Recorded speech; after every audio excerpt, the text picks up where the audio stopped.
The Senate will come to order. The House will come to order. A new Congress gathering on Capitol Hill, but the same false claims from the president. We have won this election in Georgia.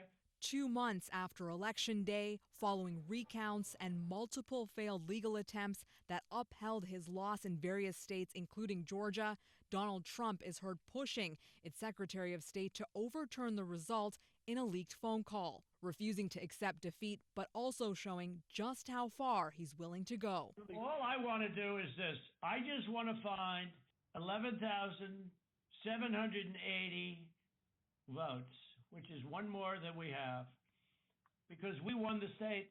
Nearly 12,000 votes. That was Joe Biden's margin of victory in Georgia. To badger, to intimidate a state elected official to do something wrong. It could be illegal. It could be criminal. The presidential race is over, but both parties are chasing fresh victory in Georgia on Tuesday. I'm ready to be your next United States Senator. 2 key Senate runoffs will determine control of the chamber, and Trump's rhetoric could hurt the GOP. You know, the people of Georgia know that this was a scam. And because of what you've done to the president, a lot of people aren't going out to vote. But some 3 million have already cast their ballots. At least 100,000 people who did not vote in the general election are now voting in this election. If the Democrats pick up both seats, they will take the Senate.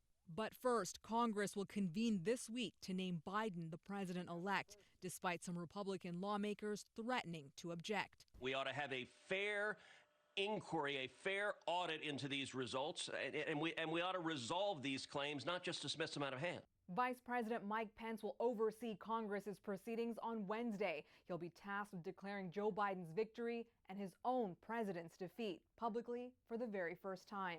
John? All right. Thanks very much, Abby. And joining us now with more perspective is Keisha Middlemass, an associate professor of political science at Howard University. Professor, it sounds like we aren't expecting the outcome of the election to change, but there are longer-term concerns about how all of this could impact the democratic process. Yes, indeed. So there's 2 major things that we need to consider. Is the GOP will use this last 2 months attacking the election to start passing laws that will make it harder to vote. So we'll change the rules for ID laws. They will change the rules for mail-in ballots or early voting and just generally make it harder to vote. But then you also have to reconcile the fact that this attack on the election, there are millions of people that think the Biden administration has stolen the election from Trump. And that is problematic for democracy. So the Biden-Harris administration will at some point have to address this and figure out how they can bring in those disaffected voters.